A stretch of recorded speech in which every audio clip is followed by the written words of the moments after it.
الحاجات اللي عنده ما كانتش طبيعية خالص.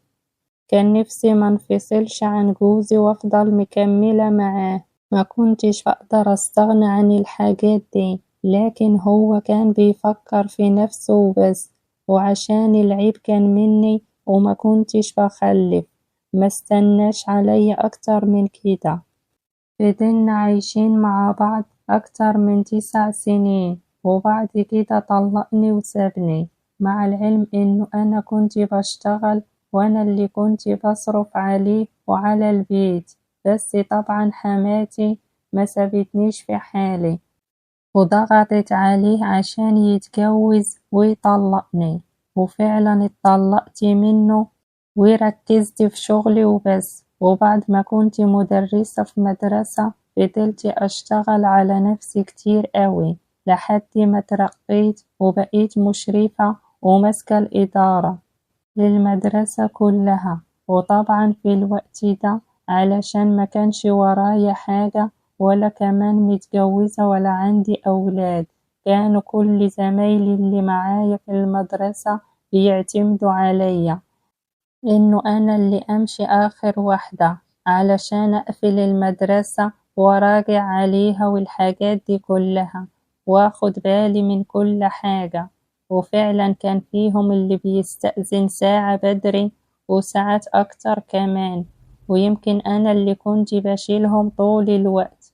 ماليش حد من غير بعد وفاة والدي ووالدتي، إخواتي كل واحد عايش وملهي في حياته. علشان كده بحاول أكسب صحابي اللي معايا في المدرسة علشان يكونوا ظهر وسند ليا في وقت أزمتي، أو حتى لو حصل لي أي ظروف في وقت متأخر. وفعلا كنت بشيلهم في أوقات كتيرة، ولفت الأيام على كده لحد طبعا ما فتح البواب. كان بيجي حوالي الساعة 3 أو حوالي 2:30 علشان يستلم المدرسة، وفعلا كنت بفضل أتكلم معاه، وساعات كنا بنفضل نتساهل مع بعض. أي نعم كان الفرق بينا كبير لأنه هو بواب وأنا حاجة كبيرة، لكن في الوقت ده ما كانش بيفرق معايا. ولما كنت برجع البيت كنت بفضل قاعدة بين 4 حيطان وبكلم في نفسي، ماليش أخت جنبي ولا ليا أخ، أنا عايشة في محافظة تانية بعيد عنهم. وفضلت أتكلم مع البواب كل يوم، وهو ما كانش كبير في السن، كان عنده 38 سنة، وبدأ يتكلم معايا ويعرف كل حاجة عن حياتي. وبدأت أنا كمان أتكلم معاه لحد ما لقيته بيقول لي إنه أنا أتجوز، وإنه قعدتي كده ملهاش أي لازمة مادام أنا عايشة لوحدي. وفعلا بدأت أتكلم معاه، ومن أول ما فتح الكلام ده معايا لقيت نفسي بتكلم معاه في كل حاجة، والكلام جاب كلام أكتر وأكتر. وكمان التعب بدأ يبان عليا من طريقة كلامي، وخصوصا إنه هو كمان منفصل عن مراته. وفي الوقت ده بصراحة ما قدرتش أصبر لما لقيته هو كمان بيحرك إيده، ومش عارفة أنا إزاي عملت كده، لحد طبعا ما حسيت إنه الوقت اتأخر، وعلى طول أخدت بعضي وقلت له أنا همشي. ولما روحت البيت فضلت أفكر في كل اللي حصل، بالرغم إنه كلها كانت حاجات بسيطة، لكن اللي شفته عنده خلاني هتجنن عليه، لأنه ما كانش صغير، بالعكس ده أنا عمري ما شفت لا زيه ولا قبله. وجوزي ما كانش كده خالص. وفعلا من بعدها حاولت أفكر إزاي أتأخر في المدرسة أكتر من كده، وكمان أحاول أبين للبواب إني عايزة كل ده.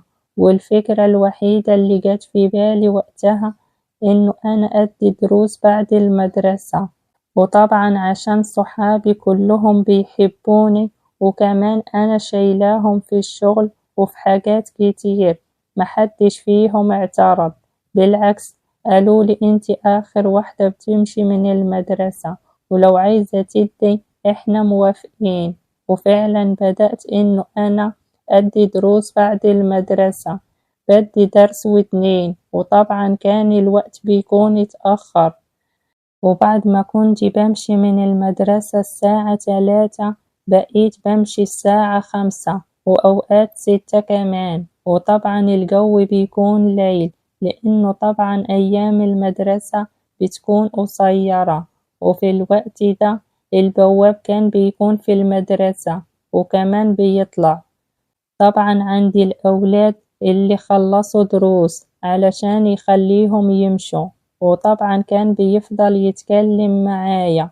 ومن أول ما بدأ يعمل كده وأنا كنت عايزة أكتر منه كمان، علشان كده استجبت لكل اللي حصل ده. بالعكس، أنا اللي بقيت أبدأ بكل حاجة.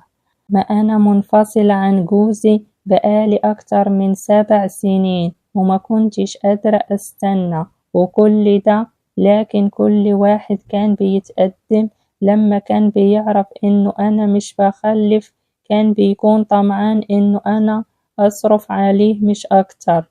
وعمري ما كنت بفكر إني أتجوز تاني، بالرغم إنه أنا كنت بحب الحاجة دي قوي وما بقدرش أستغنى عنها. ومن بعد ما خلصت دروس فضلنا في المدرسة أكتر من 2 ساعة، وكنت فاكرة إن هما هيكونوا كتير وهطلع كل اللي جوايا، لكن لقيتهم قليلين. وعلى طول لقيت البواب بيقولي الوقت اتأخر قوي ونور المدرسة مفتوح، ولو حد عدى في الوقت ده هيعمل لنا مشكلة. كان بيحاول يمشيني بأي طريقة. ومن بعدها أنا اللي بقيت أطلب منه إنه هو يجيلي البيت عندي، وخصوصا إنه أنا عايشة لوحدي ومحدش عايش معايا، وكمان نكون براحتنا. وفضل طبعا خايف ومتردد شوية، لكن أنا فضلت أقنعه إنه المكان أمان ومحدش هيعرف عننا حاجة خالص. وقلتله إن أنا كمان بخاف على سمعتي علشان وظيفتي، وما بحبش أي حد يعمل لي مشكلة. وفعلا بدأ يجي البيت عندي، واتقابلنا بدل المرة أكتر من كام مرة، وكنا بنكون براحتنا.